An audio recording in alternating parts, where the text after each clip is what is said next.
Behind me is the skyline of modern Prague. In the 16th century, this city became an alchemical center and figured in one of the most interesting episodes in the evolution of European thought. Rudolf II ruled from here in a court of great extravagance, and upon the death of the old emperor, the princes of the Northern League met to choose from among themselves a successor. Their choice was Frederick the Elector Palatine, who held court at Heidelberg.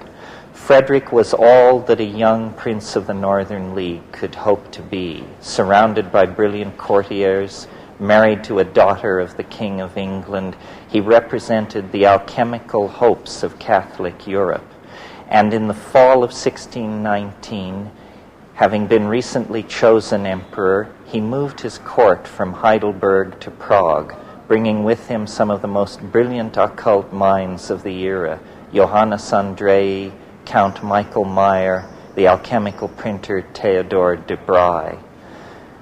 But the reign of the Winter King and Queen, as this incident is called, was not to last. But the alchemical fantasies of Frederick the Elector Palatine of Bohemia and his queen were destined to fail, for by the early spring of 1620, a local bishop had raised an army and had been joined by Habsburg troops who laid siege to Prague. And that siege, after a number of weeks, succeeded. Among those taking part in the siege was a young French soldier who had been wenching and traveling across Europe in the style of the times, René Descartes, destined to be the founder of modern scientific materialism. I like to think that perhaps Descartes actually encountered his bête noire, Michael Meyer, Prince of Alchemists, in the confused situation that prevailed when Prague fell. For Meyer was lost in the siege of Prague, never to be heard from again. It's instances like this in the history of European thought that have inspired a group of American thinkers to form the Bohemian Institute of Prague, a think tank, theater group, and video production center to be established here in Prague and to celebrate the occult and spiritual heritage of this great city, a city which, had its alchemical visions been completed, modernity would have been a far different affair. Alchemy is an ancient art, one of the magical arts associated with dyeing and the gilding of metals, and tracing its origins back to ancient Egypt. But its modern culmination is here in the city of Prague, where in the 16th century, under the patronage of the Emperor Rudolf, the great alchemists of Europe gathered and pursued their art. Including Kepler. Alchemy is more than a technique for the conversion of base metals into gold. It is the culminating metaphor in the search for a union of spirit and matter. And whether or not this union was ever achieved is as mysterious as much of the rest of this ancient city. But whatever the success of the alchemists, they provide us with a metaphor for spiritual transformation that is extraordinarily applicable in the modern era. It was for this reason that the Swiss psychologist Carl Jung made alchemical motifs as important a part of his theory of the unconscious as the contents of dreams or folklore. You see, before modern science, the separation between observer and observed was more naively understood than in our own world. And the alchemist, staring into the swirling content of his retorts and his alembics, was seeing in his own imagination not the processes of natural chemistry, but an intermingling of psychological processes and material processes in a domain of epistemic confusion that we have grown distant from. Nevertheless, the legacy of our own science is one of pollution of the earth, toxification of the oceans. Something has been lost from the Western vision of nature by the exclusion of the notion of spirit. And it's fitting that in an effort to recapture that lost something, we return to Prague, the center of European occult thinking and a beacon to any future thinking on these matters.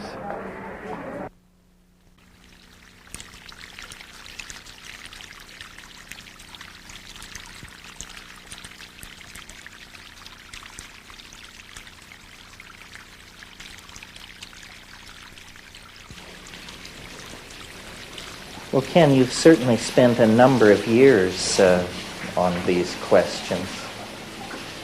I'm talking with Dr. Kenneth Ring. We're in the Prague Botanical Gardens. Dr. Ring is the author of the Omega Project and is the world's leading expert on the near-death experience. Ken, I know recently you've been interested in UFOs. How did you get from UFOs or from near-death experiences to UFOs? That seems quite a leap. Well, on one perhaps mistaken day, I picked up a copy of Whitley Strieber's book, Communion, came out some years ago, and though I had no interest in fact, an aversion to UFO studies, I found that some of the effects that he was talking about of those experiences seemed very reminiscent of those that followed NDEs, and so I wanted to explore the connection. Why do you think that these abduction phenomena never happen to what I would call smart people?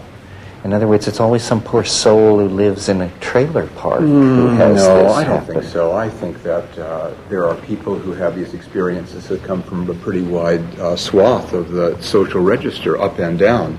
What I found in my studies is that actually the people who are prone to these experiences are folks with a troubled background. They often report traumatic childhoods.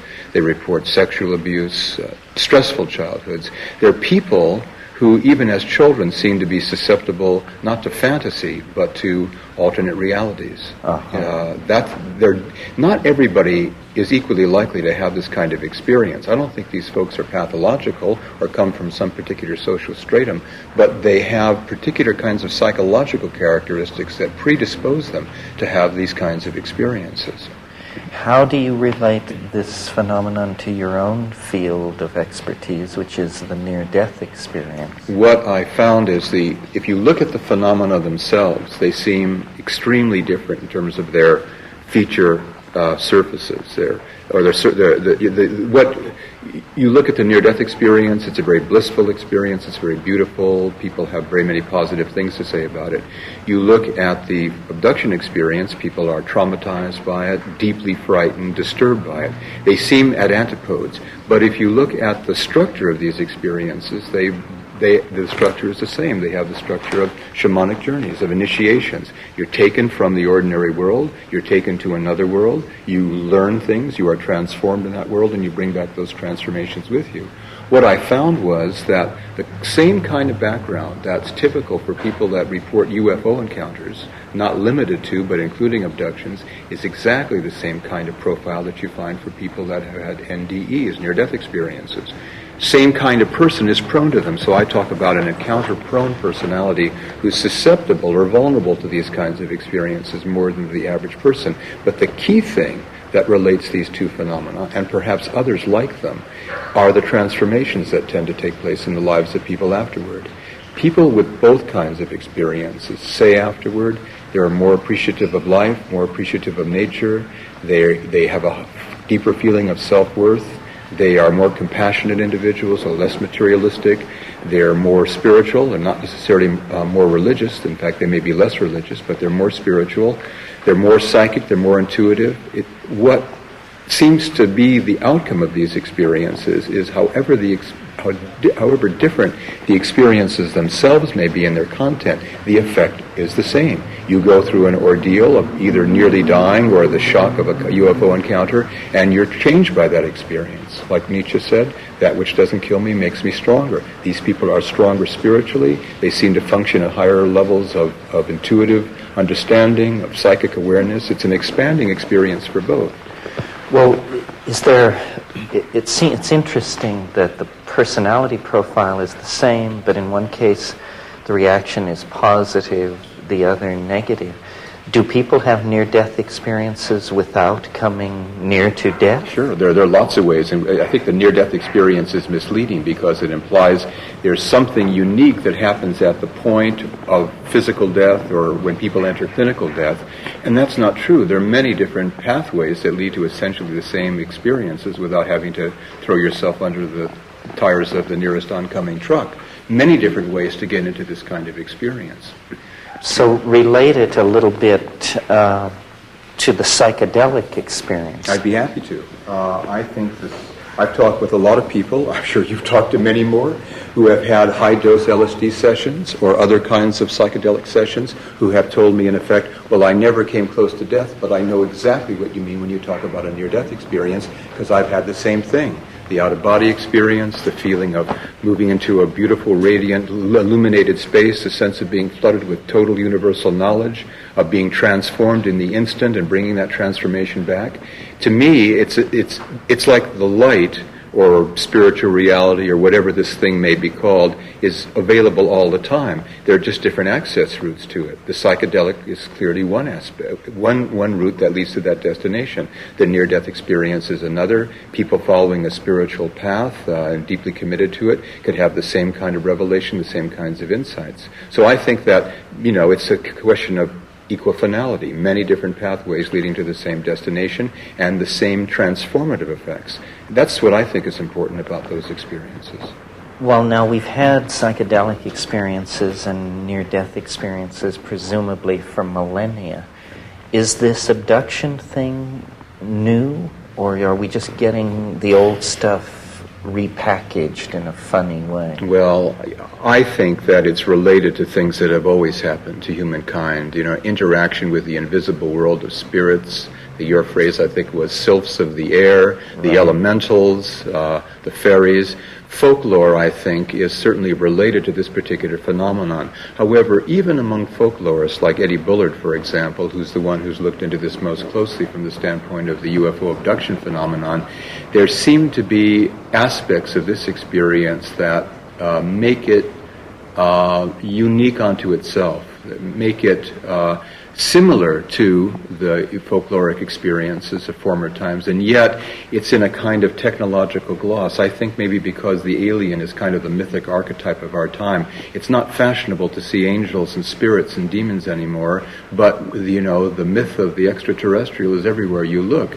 And so I think in a way, this particular kind of archetype has been clothed in the imagery and the kind of space-age technology and talk and so on that's characteristic of our own time. So I think there's something unique to it and something that relates to, the folkloric experiences of former times too. Because contact between the invisible world and the physical world, that's probably as old as man is old. But you're essentially, it sounds as though you're fundamentally a psychologist in that you don't take this at face value. No. I don't take these as literal experiences of an incursion into physical space-time reality of little beings from other places that have come to do nasty things to people. That, oddly enough, it seems odd to me, seems to be the dominant view of American ufologists. I'm not a ufologist, as you say, I'm a psychologist. In Europe, I think the interpretation is quite different. I don't take these experiences literal, but I take them as real within an alternate reality, within what Henri Corbin calls an imaginal realm. They're real enough. People, for example, people who have near-death experiences will say things like, this experience was more real to me than you and I sitting here talking about it is real. It's more real than life itself. There is a reality to these experiences, but I think it's a profound mistake to think it's the same thing as space-time ordinary sensory world reality. So what you're saying is that these are symbolic constructs. Yes. There's a symbolic aspect to them. And I think the important thing, I think there are two attitudes toward the UFO question. It's a mystery, but there are two types of mysteries. There are mysteries like in detective stories that beg for some kind of solution, and you only feel satisfaction when the solution at the end is revealed and all the reasons given. Then there are mysteries that are meant to be explored. I mean, to be savors, yes, true mysteries. And these mysteries beg for exploration, not for explanation, if I can put it that way. And the UFO, seems to me, the UFO phenomenon is the second category of mystery. That's why I personally, and perhaps temperamentally, I'm opposed to the idea of trying to package it as though it were something as simple as other beings, however amazing that would be in itself, other beings coming from other places in the galaxy to invade or to have some contact with human affairs. I think the mystery is likely to be much more profound than that.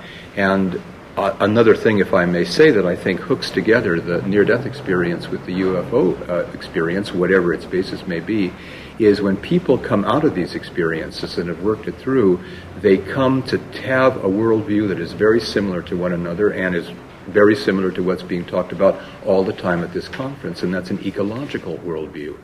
The heightening of ecological sensitivity, the increase of concern with the welfare of the planet is one thing that unites these two people, even though they have these very disparate experiences. What they say about what they've learned from these experiences, what the meaning of these experiences for them is, that the fate of the earth is in our hands and we better wake up to do something about it very quick. So I see these experiences perhaps being orchestrated by, I think this is similar to your view, perhaps a planetary mind, an overmind, a mind at large, which is in some sense the expression of our deepest yearnings and perhaps our deepest fears that are feeding back these kinds of experiences in the form of kind of archetypal experiences, archetypal images, so as to impress people who might not otherwise be impressed to take the kind of action necessary to correct the direction in which the Earth is heading. So it's a kind of confoundment. Its purpose is to be inexplicable. Exactly. That's exactly how I conclude my book. I say the point of these experiences is to be baffled by them, almost as though they're a kind of a koan that we're not meant to solve, but we're meant to kind of chew over until our rational mind cracks and we begin to think in entirely new ways and hopefully act in entirely new ways. So it's a way of keeping us from closure. Exactly. It's kind of sort of a deconstruction phenomenon, you could even say. It's saying to us the world is not so simple as you might choose to suppose. Exactly so.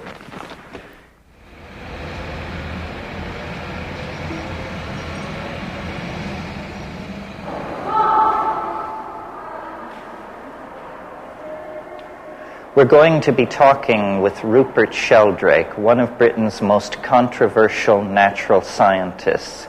Sheldrake is the proponent of a theory called morphic resonance. He believes that the presence of the past actually impinges on processes in the present and the future. In other words, our world is as it is because of how it once was. This is not a genetic theory, not a theory of natural selection, but a field theory which holds that actions and situations in the past are able, through the mere act of having happened, to shape future and present events.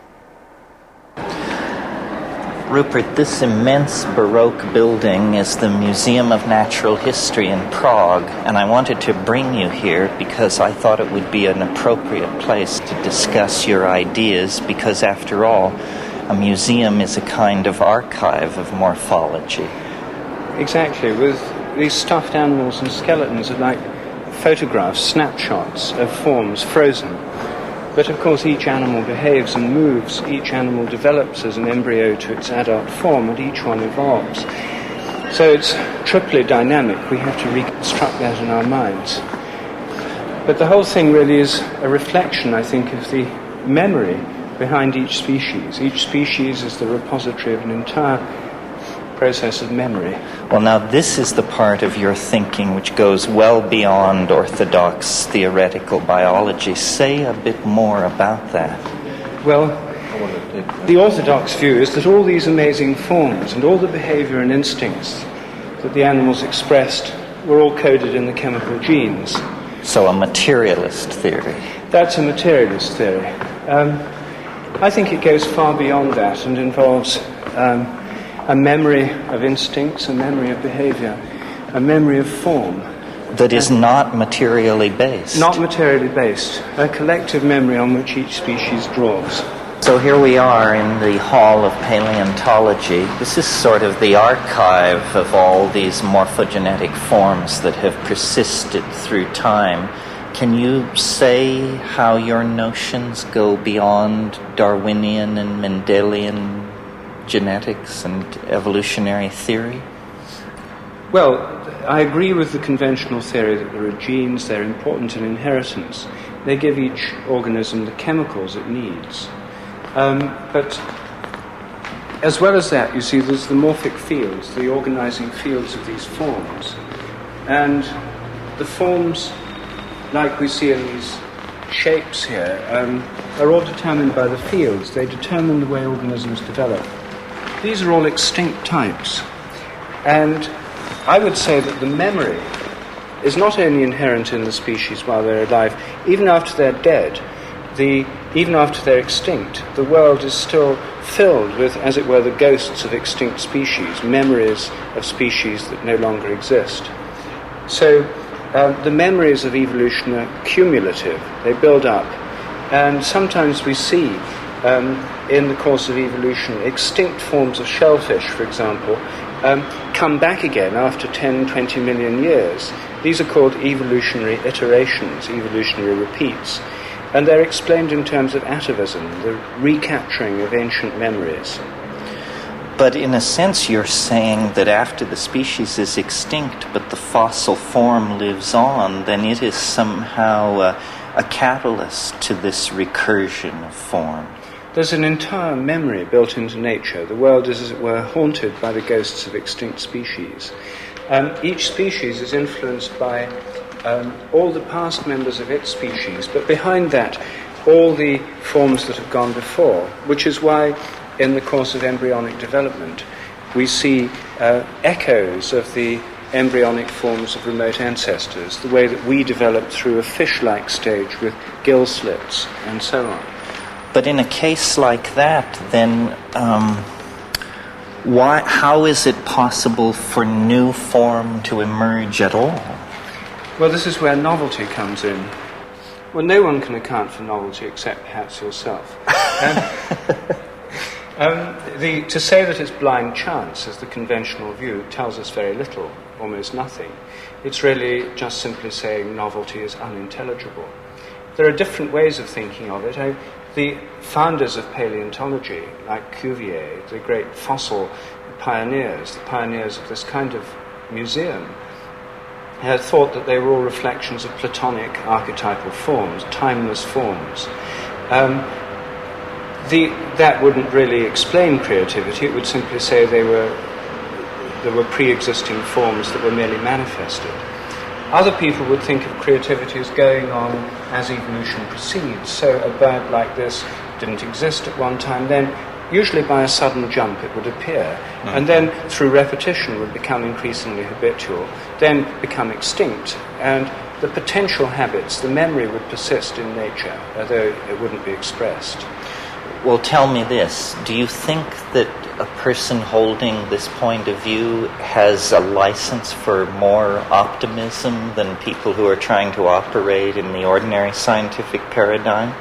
In other words, how does this idea reflect back into the dilemma of the human world here at the brink of the third millennium? Well, several ways. Firstly, this theory leaves the nature of creativity open. It may be blind chance, but it could be anything else as well.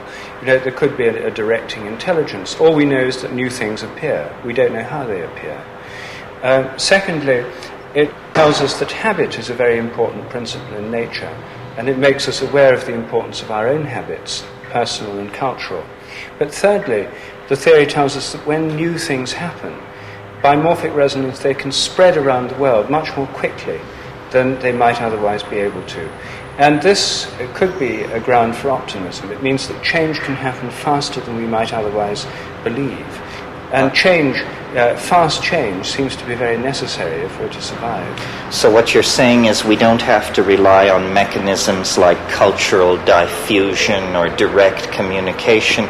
These new concepts, new paradigms are in the air, as it were. Yes, and of course we all know about modern telecommunications, modern mass media, but morphic resonance means that new attitudes, new patterns of behavior can spread much quicker than one might otherwise have thought. Well, tell me this then.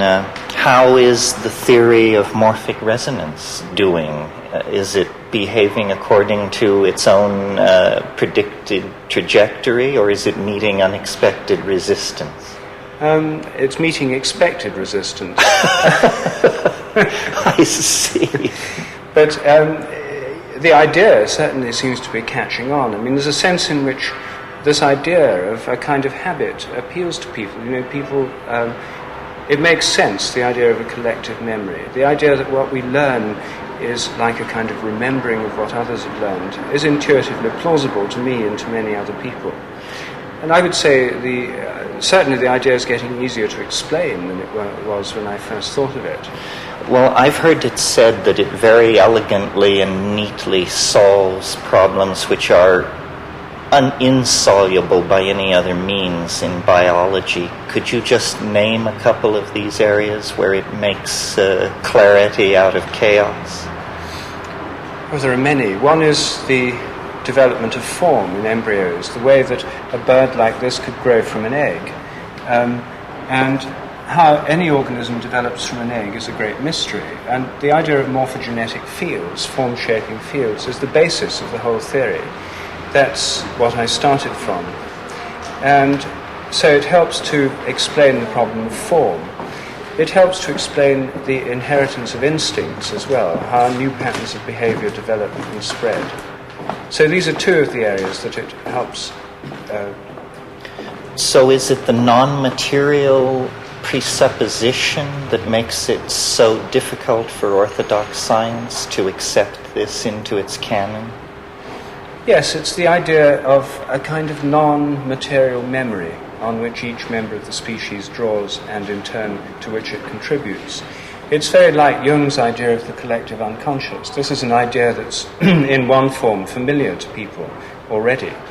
But because modern science is steeped in a kind of materialistic way of thinking, the idea that everything has to involve material and material transfer is very important for a lot of scientists. Of course, in the light of modern physics, it's a very old-fashioned idea.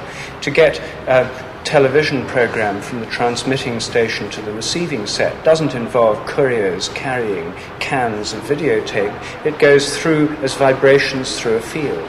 And I think that radio and television have broken us out in our everyday thinking from the 19th century materialistic paradigm, because fields and vibratory connections through fields are now the stuff of everyday life. And the idea that all forms of information transfer have to involve material is no longer tenable. But many people's scientific thinking, including that of many scientists, is still locked into a kind of 19th century materialism. Well, probably because the theory of genetics has been so successful, and it is a theory of material particles. It sounds as though biology has been dragging its feet somewhat behind physics in terms of its acceptance of field theory. Well, modern neo-Darwinian theory is based on the discoveries of geneticists in the 1910s and following Mendel in the 1850s and 60s. And it's based on old-style atomistic particulate theory. The whole basic way of thinking was formed long before quantum theory came into being. It takes almost no account of modern developments in physics. It takes almost no account of modern cosmology, the idea that the laws of nature could evolve along with the cosmos. It's locked into an earlier form of classical physics. And I think that what I'm suggesting is much more in accordance with the modern spirit of physics, whereas most of biology is still an attempt to reduce the phenomena of life to high school physics, which is essentially classical physics of the 19th century type. Well, essentially you're attempting to go beyond reductionism, yes, it sounds. I think so. And what are your expectations for success? In other words, are there experimental strategies which are supporting this point of view, or is it largely theory? Where do you stand with it? Well, experiments are going on in the realm of morphic resonance, principally in the realm of behavior at the moment, animal behavior, human behavior. But the theory applies to crystals as well as to plants and animals. And chemical tests are some of the most potentially exciting. I'm doing some work on crystal forms and crystal phenomena. The main experiments there in the human realm, so far they've been very encouraging. They suggest that people can learn more quickly what others have already learned. And that's also the area where the theory could be most immediately applied, for example, in education. Well, the theory seems to imply that its own correctness depends largely on its being heard and repeated. Well, the theory implies that the more it's heard and repeated, the easier it will be for people to get to grasp the theory, to understand it. Yes, that's true. And so it seems to be. So it seems to be.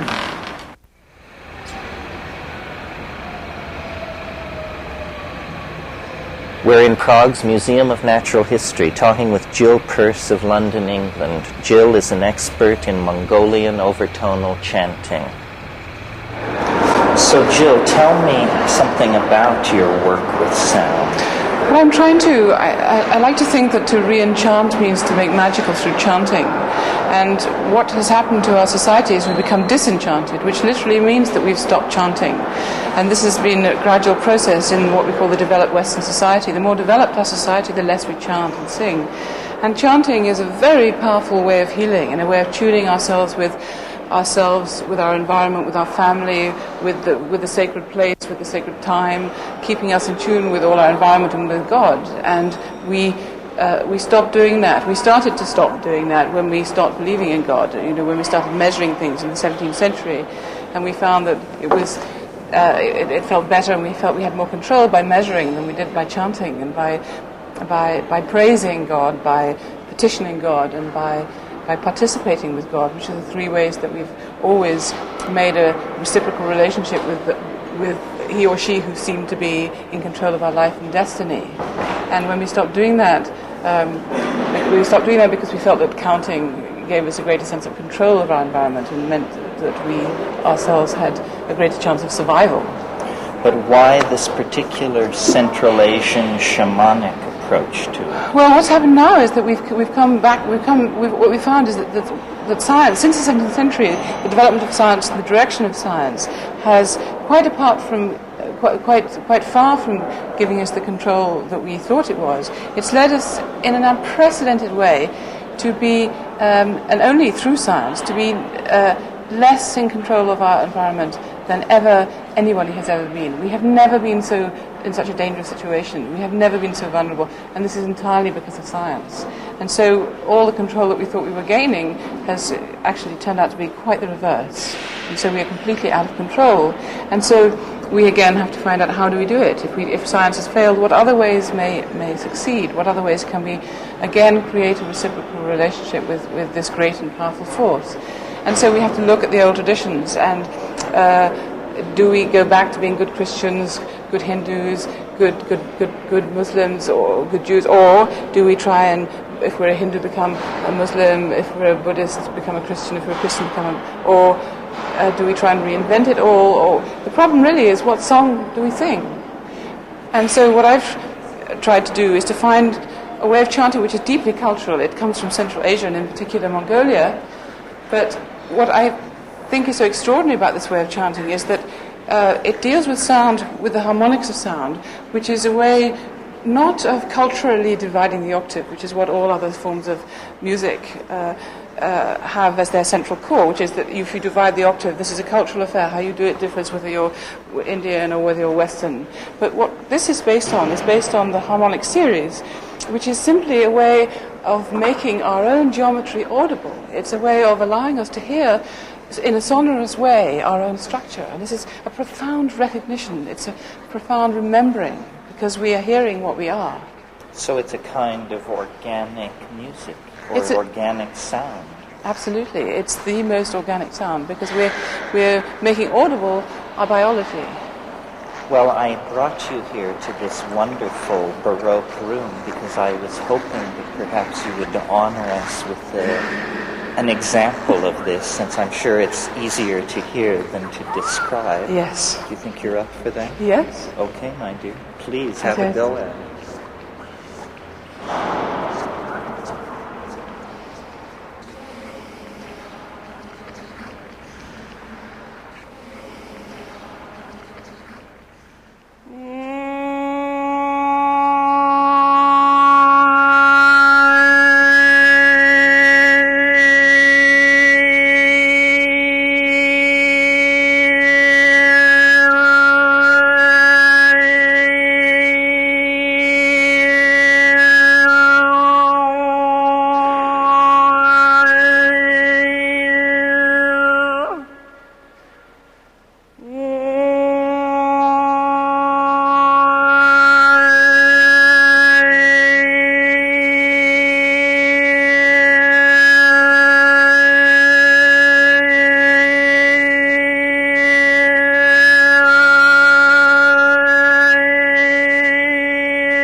David White, a transplanted Yorkshireman, lives in Washington State, USA. He is a published poet and a performer of his own poetry and the poetry of others. His work reflects a special sensitivity to the ecological crisis and the problem of a burgeoning planetary population.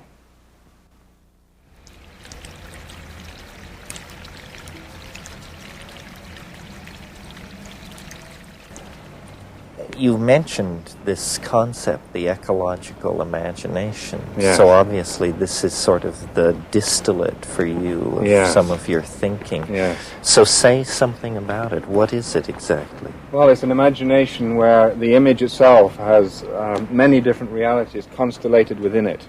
It isn't an image that you're trying to impose on the world. It's an image that's received after you've remained quiet and you're willing to pay attention to the miracle of creation as it is. Now, that miracle may take the form of despair and alienation, as it has over the last 60 years, but you pay attention to it.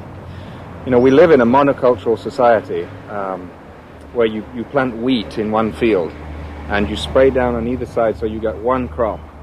And the soil, which comes from the same root as the word soul, suffers as a result. You know, in the eastern Palouse of Washington State, they've lost 25 to 50 feet of topsoil, you know, through intensive mining, almost mining agriculture. You know, here we are in the botanic gardens in Prague, where plants have been brought from all over the world. In some ways, it's a wish by humanity to recreate the beauty and imagination of the rainforest, or of an ecology that where things fit together exquisitely. Mm-hmm. And we have this inside us. We have this patterning, this understanding that the world fits together absolutely exquisitely, and we have a possibility of fitting together too. So the poet remains silent, looks out at the world, receives all the images that comes in, and tries to say the one word that represents the whole ecology of everything that is received, and hopefully will give birth to that world in the word, in the line. This suggests somehow that the word is made flesh. Or in your metaphor, the flesh is made word. Yes, or the word is made ecology. The word is made ecology. Well, so this is an aesthetic of nature, almost Emersonian in its scope. This is a far cry from futurism or the glorification of the technological that a lot of 20th century poetics has been about. Yes. Do you see yourself as a part of a conservative impulse in poetry or a reforming impulse? How does that work? No, I don't see it as being conservative. It may be looked at that way from the areas of art which, say, Andy Warhol inhabited, where the whole emphasis was on the latest wave that was breaking on the shore. Fashion. Yes, fashion, and the whole sea that was behind each wave as it came upon the shore was ignored. And so I think what there is now is a resting back, a swimming out, a diving down into that sea. To re-establish our eldership. I think much of what's happening in the 20th century is a re-establishment of eldership. I mean, here we are in Prague. Prague has been asleep, almost like Rip Van Winkle for the last 40 years. Anyway, 40 years, yes. Possibly longer. And it's awaking again. It's awaking, and there's so much awaking in the world today. And I think poetry has always been the art where you remind people of what life is about and what is essential to it, and what's, as Pericles said, what is sweet and what is terrible about life, that you have to know both those things. And the poet ignores neither. So hopefully it's not the kind of conservatism where you're trying to go back to some Edenic, Rousseauistic past where everyone can gather under one oak tree and discuss the problems of the village. That's never going to happen. But the poet he does not hide, or she does not hide the beauty of life, and does not hide the alienation. You know, this century we've had tremendous emphasis on looking into the cracked mirror of alienation and saying, look at where we are. I mean, Eliot's The Wasteland was all about that. But there's another side to it too. You can only do that for so long, otherwise you have no more impetus to go on. That there has to be, let's go up here. Yeah. There has to be some kind of healing. There can only be so much of this existential angst and... Well, you see, Sartre, he came up to a tree, you said, and he put his finger on the tree and he said, life is absurd because I cannot understand that tree, I cannot get my soul into that tree. Well, the Zen patriarchs have been talking about this for 1,500 years, and you weren't supposed to get your consciousness into the tree.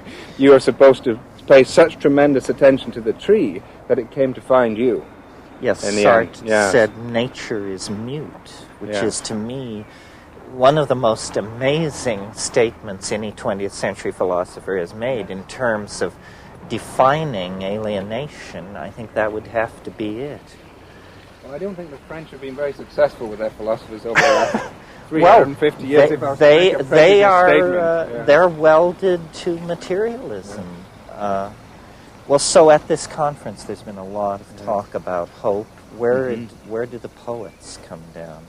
Are you singing a funeral dirge for a world passing away, or is this the bright birth of the new young prince? Well, hopefully neither in some ways, because you simply have to speak life as it is. So at this time we're speaking tremendous change. We're speaking the stakes are very high. You can fail in life. An individual human being can fail in life. A species can fail in life. I mean, in some ways we always live out our destiny. No matter what we do. It just depends what level you want to live out that destiny. Do you want to live out your destiny on the level of frustration? Because you can do that. Or do you want to step further and deeper into it? So poetry always says the stakes are very high. And it relies on the fact that life itself is magnificent. You speak about the magnificence of life. Not in a Pollyannish sense, or in a sense in which you're going to ignore all the difficulties and terrible beauties of life, but in the sense that it's magnificent because you can fail at it, and we as a species can fail. So the hope of the poet is that you can speak to the magnificence of life such that people will be reminded that life is magnificent and you can fail at it, and the stakes are very, very high, the stakes of your life. So that's almost a bardic manifesto. Well, do you feel moved to speak some poetry? We'll move from talking about poetry to speaking poetry. Yes, well, we spoke about the tree earlier and having the world come and find you, and I'm reminded of a very simple poem, but this is a very powerful poem for me. It's a teaching story, actually, out of the Northwest Indian tradition, where the story is there to tell a young boy or girl what to do when they're lost in the forest, or to answer the question. When the young boy or girl asks the question, what do I do when I'm lost in the forest? The elder tells this story. It's been rendered into marvelous modern English by David Wagoner, who has the chair of poetry at the University of Washington in the Northwest United States. And it's a very simple poem called Lost. And here it says, take the burden off your shoulders, basically, this story. And he says, the young boy or girl says to the elder, what do I do when I'm lost in the forest? And the elder says, stand still. The trees ahead and bushes beside you are not lost. Stand still. The trees ahead and bushes beside you are not lost. Wherever you are is called here. And you must treat it as a powerful stranger, must ask permission to know it and be known. Listen, listen, the forest breathes. It whispers, I have made this place around you. If you leave it, you may come back again saying, here. Saying, here. If you leave it, you may come back again saying, here. No two trees are the same to raven. No two branches are the same to wren. If what a tree or a branch does is lost on you, then you are surely lost. If what a tree or a branch does is lost on you, then you are surely lost. Stand still. The forest knows where you are. You must let it find you. Alexander Shulgin, Sasha to his friends, is nothing less than the godfather of psychopharmacology, an expert on the cyclicized phenylethylamines, that is, psychoactive compounds useful in the emotional recovery of traumatic events.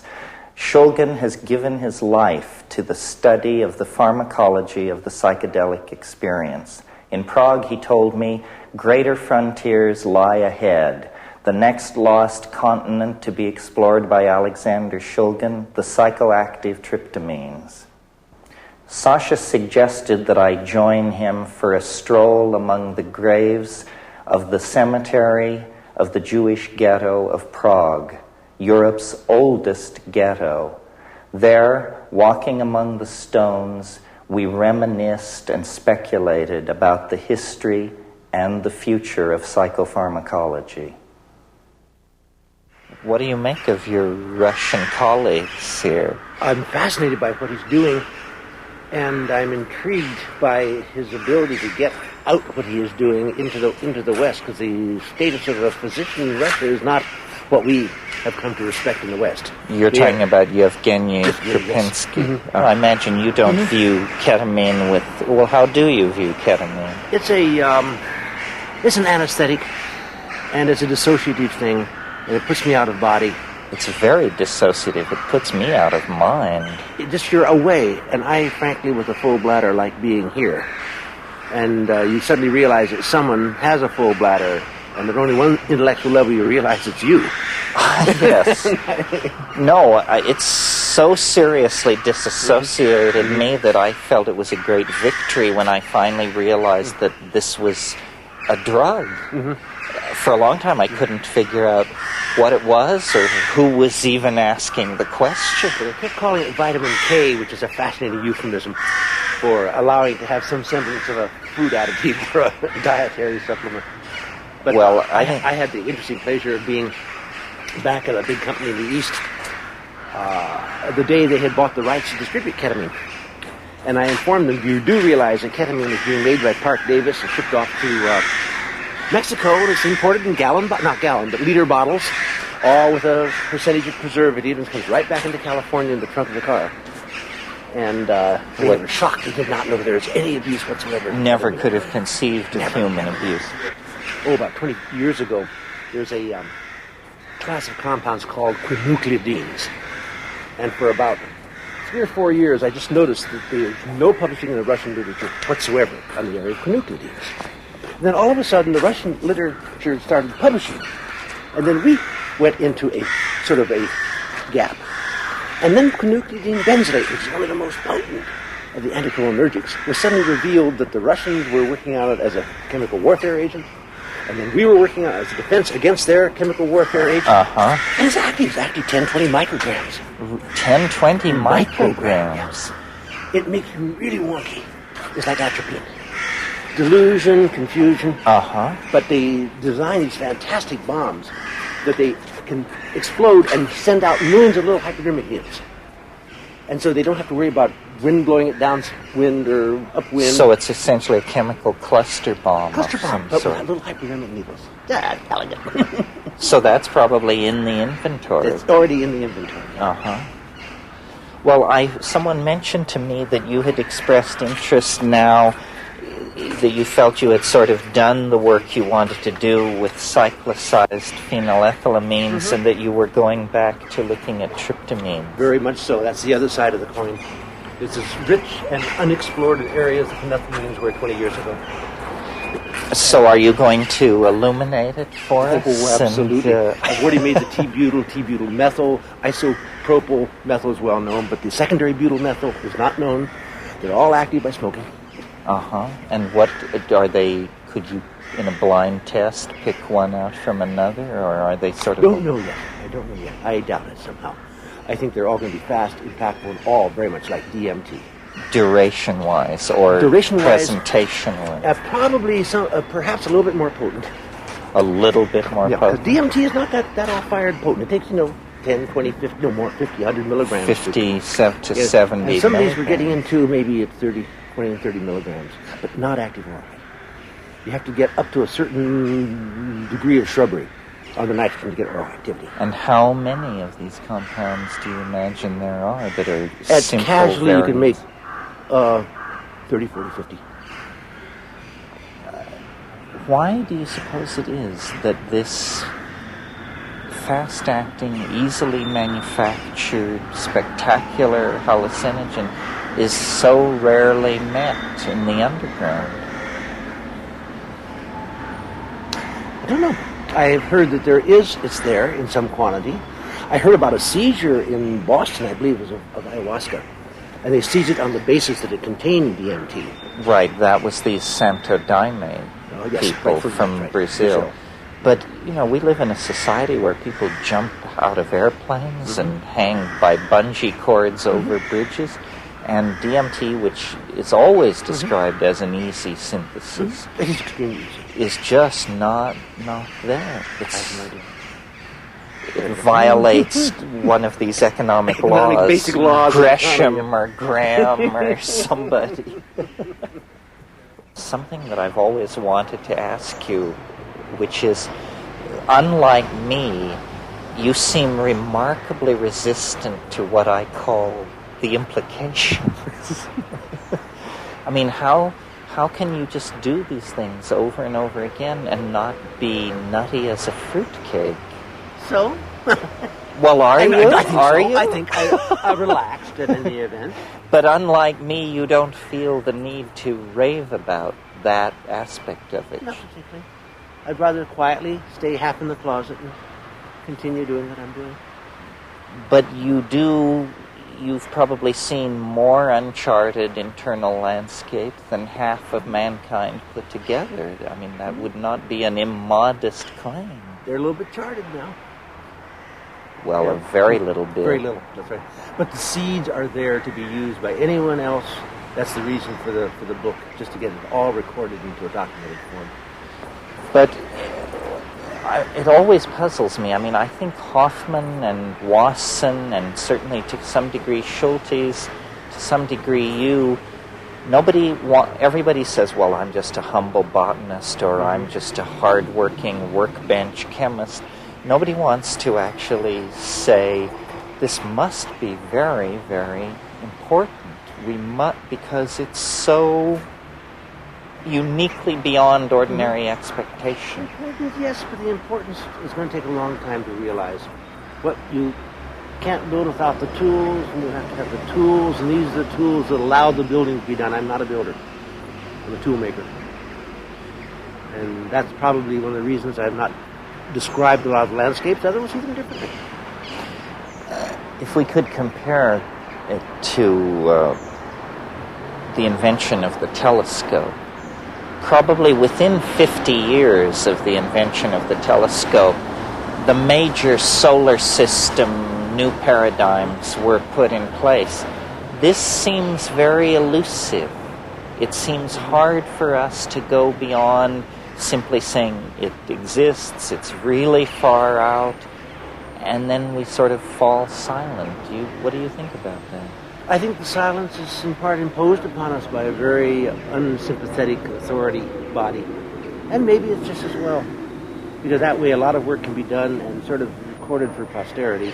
And the time the pendulums swing, they will swing back. And the time will come when this work will be used, research will be done with these tools that will be great. Well, obviously you believe in it strongly. What would you say to a critic who said, what's so great about this? Are you and your friends in any significant way different from the rest of humanity? No. And I don't see why it would be critical. I'm not offending him. I can see no way in which I'm offending him. I'm quietly doing my little alchemist thing at home. But you really must think that it does make a difference. I think it does. I think it will. It will. I don't think it does now. So we really are cursed with being pioneers. Yeah. It's not so bad. No, it's not so bad. It has a nice I mean, they'll nice feel to hang it. your picture in the main hall years hence and say, these were giants. I would rather have my picture hanging in the main hall than me hanging in the main Well, hall. some people manage both. That's And you may end up that way, too. Oh, well, it's a short, happy life, but it's kind of neat. Well, But this is your territory, too. What's your feeling? Do you feel that that's a fair... I think that I have always, from the very first psychedelic experience, had the uncanny intuition that, yes, this has been around for 50,000 years, but it's somehow going to be critically important in our lifetime, that we will need it for something, maybe just to think our way out of the mess that we're getting into. Okay. But if it's needed, we have it. Yes. That's the beauty. The tool is there for the time when the need is obvious. And this may be our lifetime. So essentially what you're doing is you're placing tools on the shelf. Mm-hmm. Screwdrivers for screws that haven't been invented yet. Exactly that. Except it's a good tool. Its use will depend upon someone who has that particular view of need. Mm-hmm. Well, it's a wonderful thing. Where do you hope to be in 10 years or so with all of this? Have you Probably starting on a third book. Do you think, I know you're working on a book about legalization and... Not actually. I'm working with a group who is more or less funded to make arguments that would be raised, to address arguments to be raised in a legalization process. What would be the answer of how drugs would be legalized? How would they be made available? Should it be an open supermarket? It should be under some sort of governmental control. And it's a research, more than that, a policy group Studies. setting up for that. I think it's futile in the present state. In terms of practical impact. I don't think anyone's going to seriously entertain legalization. So it may be a fuel process, but it's a fun process, because in the process you begin evaluating your own relationship to drug law, drug regulation, drug control. If you were in charge of it, how do you see it happening? I mean, are there drugs you would keep legal, or do you think it should be... What I would do if I were running, I would keep certain laws that would protect people of innocence. I would have absolutely no drug with children who are of too young an age. God knows what that age may be. 16, 18, 21. Maybe alcohol modeling. Right. Absolutely unallowed giving drugs to anyone without their consent. Naturally. Informed consent, knowledge, education. I would make absolutely available at all levels without propaganda, restriction, information that is factual about drugs. Then I'd open the drugstore. And you people, would they overuse? Maybe. But I think that would very quickly dampen itself out to maybe about what we have now. But you have removed the criminality, removed the violence, removed the entire social disruptiveness that these drug laws have caused. Would you encourage the government to see these drugs as a vehicle for gaining tax revenue, or do you think the government should stay off that? Probably some tax revenue would be valid, as with other drugs of abuse, other things of abuse. Similarly to alcohol and tobacco. It's a good model, and perhaps it's a valid one. Well, that's pretty much what I suggested in my book, but I agree with you that it's easy to sit down and come up with a fine plan, overcoming the political hurdles of an American... Too many people have too much to benefit on the laws being what they are and even becoming more intense. And until you change that motivation, that reward... Yes, well, the most cynical and the most naive people in America are keeping the drug problem going. The most cynical by dealing and importing drugs, and the most naive through the kind of Christian terror of... Look at the monstrous industries that have been built up with it. The drug urine screening, shameful. Right. But they're multi-billion-dollar things. This kit, that GCMS, this instrumentation, these people who make little wax urine bottles. It's becoming... There's no justification for urine screening at any time of anyone under any circumstance on a random basis. Well, and the notion that in a democratic society people would get into that kind of thing is incredible, I think. It's completely contrary to the principles of that society. The assumption of innocence. We blew it because it's not in the Constitution. Right. It should have been in it, but it wasn't. Right.